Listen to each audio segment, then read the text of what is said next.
मेरे पास वक्त नहीं, अम्मी की नजरें मुझ पर है। मैं बस ये देने आई हूँ, तुम इसे कंपनी ले जाना, ये वहाँ महफूज रहेगा।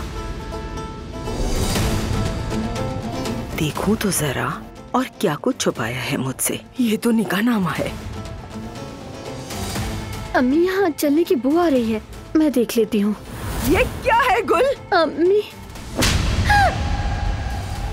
तुमसे कुछ बात करनी थी। फरमाइए सबीहा साहिबा।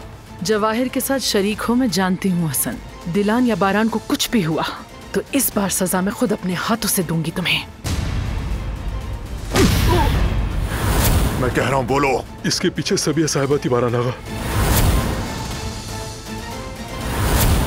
सबीहा बाहर निकलो। मैं आ गई हूँ। दिलान, इन्हें पुलिस के हवाले नहीं कर सकते। दिलान नहीं बेटा, मेरी माँ है ये। सबीहा एमेरोलो दिलान की माँ है बॉस।